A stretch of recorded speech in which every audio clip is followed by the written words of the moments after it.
बहू के संस्कार। रूपा ने अपनी सास से बोला, माँ जी आज क्या बनाऊं खाने में। माला जी बोली, पूछ तो ऐसे रही है जैसे रोज हमसे ही पूछ कर बनाती आई है। रूपा ने कहा, जिस दिन आप पापा जी मंडी जाते हैं, मंडी से एक साथ कई सब्जी लाते हैं तो हमेशा पूछ कर ही बनाती आई हूँ। जब आप लेती हैं तो एक ही लेती हैं, उसमें भला क्या पूछना। माला जी जवान तो कैंची जैसी हो गई है, इसकी देखो तो कैसे जवाब देती है, हर वक्त चलती रहती है।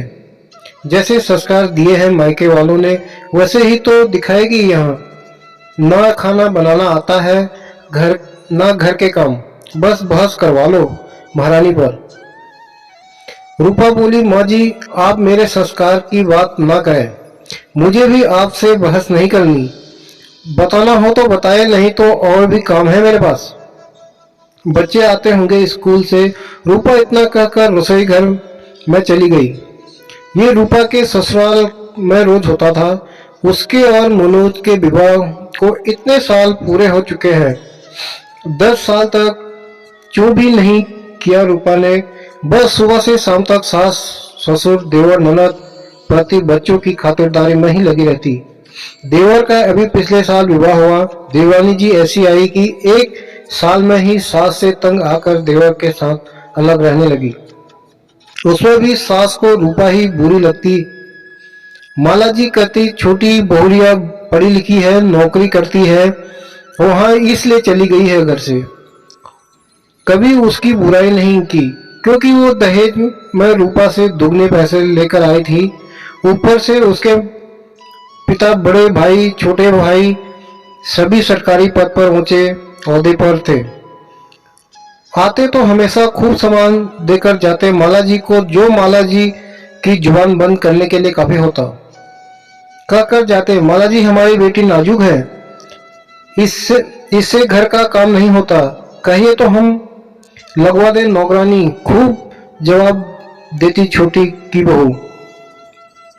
पर मजाल है उसको एक सुनाई हो आज तक माला जी ने, क्योंकि समान पैसे के लिए सब कुछ सुनने और सहने को तैयार थी माला जी।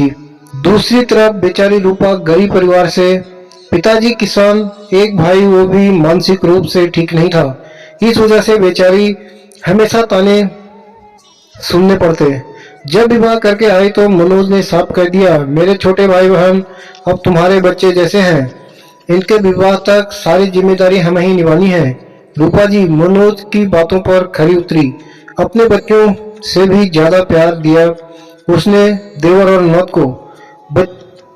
बच्चे भी उसके विवाह के 8 साल बाद हुए, क्योंकि मनोज को लगता था कहीं मेरे भाई बहन की तरफ रूपा का ध्यान कम न हो जाए। वैसे तो मनोज रूपा को बहुत प्यार करता था। उसी के सहारे वो माला जी की करेले से भी कड़वी बातों को शहद की तरह घोल कर पी जाती थी। 1 साल पहले ननद रानी भी घर से विदा हो गई, पर अब रूपा जवाब देने लगी थी। अब वो भी अपने शरीर मस्तिष्क को आराम देना चाहती थी। हर वक्त कितना सहे। रूपा एक बात समझ ली थी, आप जितना जुल्म सहोगे लोग उतना ही आप पर जुल्म करेंगे। जिस दिन अपने आवाज उठाई उस दिन से कुछ कम हो जाएंगे। रूपा खाना बना रही होती है और अपनी सोचों में गुम थी, तभी अचानक दरवाजे की घंटी बजती है। माला जी अरे सुनाई नहीं पड़ रहा क्या? कब से घंटी बज रही है? बहरी हो गई है, दिखता नहीं है, पूजा कर रही हूँ। बबीता जी इतना कहकर अपने आप करने लगी। रूपा दौड़ती हुई आई और दरवाजा खोला। अरे सोनम, आप इस समय? सब ठीक है ना? सोनम गुस्से में, अरे भाभी अंदर भी आने दोगी या बस बाहर ही पूछ लोगी? सोनम रोती हुई चिढ़कर बोली। अपनी बिटिया की आवाज सुनकर माला जी पूजा बीच में ही छोड़कर आ गई। माला जी, सोनम सब ठीक है?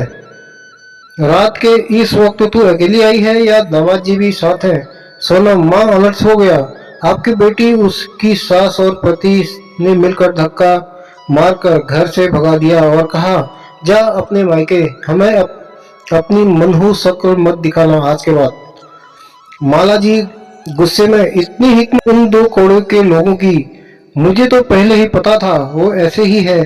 पर मनोज के बाबू कहाँ मानते को तैयार थे, कहते बहुत संस्कारी लोग हैं, दिख गए उनके संस्कार। तू रो मत बिटिया, आने दे मनोज और तेरे बापू को, फिर देखती हूँ इन लोगों को।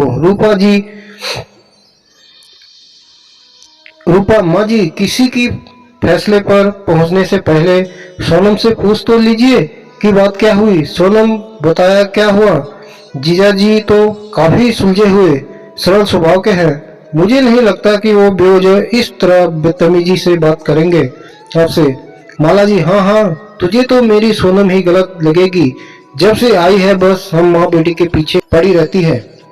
रूपा जी, मैं सोनम से बात कर रही हूँ, आपसे नहीं। तो बेहतर है आप थोड़ा चुप रहे तो। बोलिए सोनम, क्या बात हुई।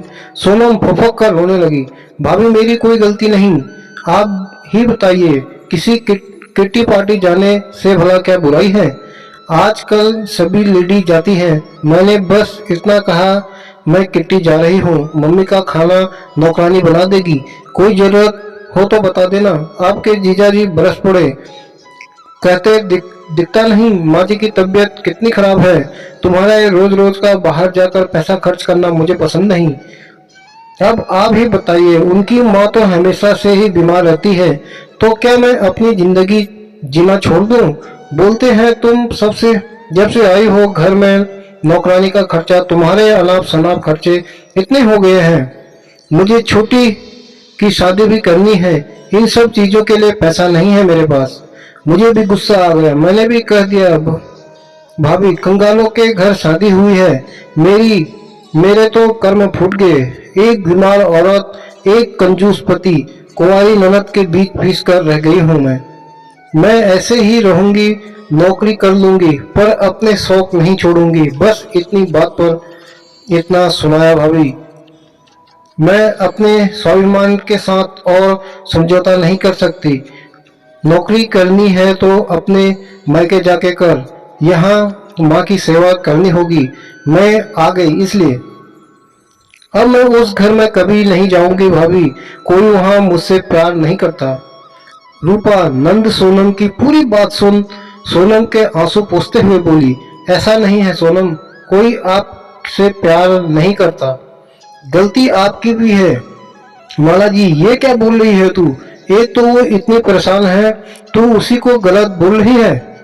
यही संस्कार दिए हैं तेरे माँ बाप ने तुझे कि अपनी ननद को उल्टा जवाब दे।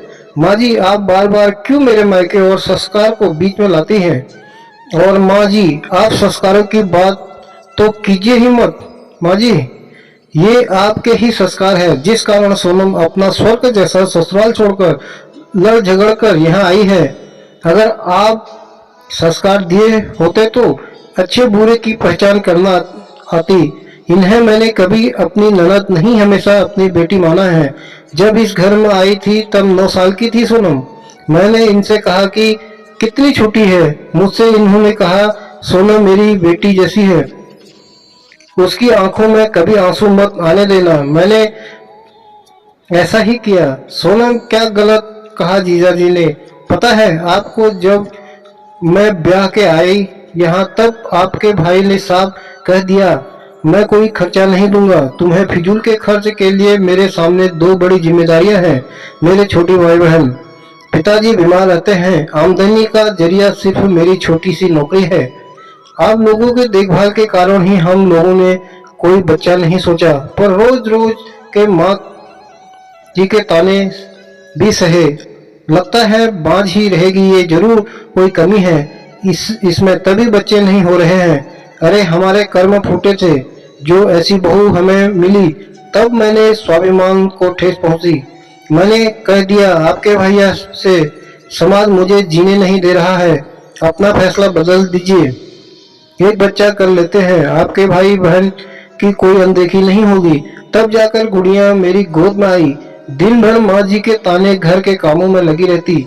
शायद ही कभी मैंने बाजार का रुख किया हो, मन मार कर रह जाती। अगर मैं भी आपकी तरह घर छोड़कर चली जाती तो क्या जो स्थिति इस घर की है वो होती। माँ जी, आप संस्कारों की बात ही न करें, आप अच्छे से जानती होंगी। सोनम, क्या मैंने कभी आपको कुछ गलत समझाया, प्यार में कोई कमी रखी। आप बहुत किस्मत वाली हैं जो जीजा जी के रूप में आपको बहुत ही समझदार, आपको बेइंतहा प्यार करने वाला पति मिले।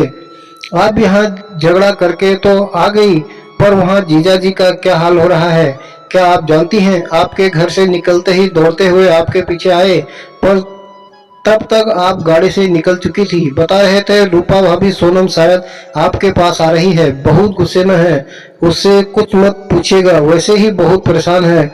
गलती मेरी ही है, अपनी प्यारी सी पत्नी की छोटी छोटी ख्वाहिशें भी पूरा नहीं कर पाता। बहुत असफल इंसान हूँ मैं। बस माँ को खाना खिलाकर दवाई देकर आता हूँ सोनम को लेने। सोनम क्या भाभी, क्या आप सच कह रही है? उन्होंने आपको पहले ही बता दिया था? मेरी कोई बुराई, कोई गलती नहीं बताई, फिर आपने बताने में इतनी देर क्यों की? रूपा ने बस आपको समझाना चाहती थी। रिश्ते खत्म करना बहुत आसान है, पर उन्हें कम संजो कर रखना बहुत मुश्किल। तो क्या फैसला किया है आपने? कमरे में सामान रखवा दूं आपका, आराम से यहीं रहिए, किट्टी पार्टी कीजिए। सोनम क्यों शर्मिंदा कर रही है? भाभी मुझे अपनी गलती का एहसास हो गया है। मैं भी कितनी नासमझ हूँ, अपने पति को ही नहीं समझ पाई। आप नहीं होती तो शायद आज मैं अपने घमंड के आगे अपना सबसे अनमोल रिश्ता खो देती। थैंक यू सो मच भाभी, आप दुनिया की बेस्ट भाभी हो। रूपा, अरे बस बस दीदी, आपकी इसी मासूमियत भरी बातों से तो जीजा जी आपकी हर गलती नजरअंदाज कर देते हैं। सोनम अब कोई गलती नहीं करूंगी, आपकी हर तरह अपनी सारी जिम्मेदारियों को बखूबी निभाऊंगी। रूपा, ये हुई ना बात, तो दो देखिए आपको कैसे निहार रहे हैं जीजा जी। गेट पर खड़े सोनम झेप गई।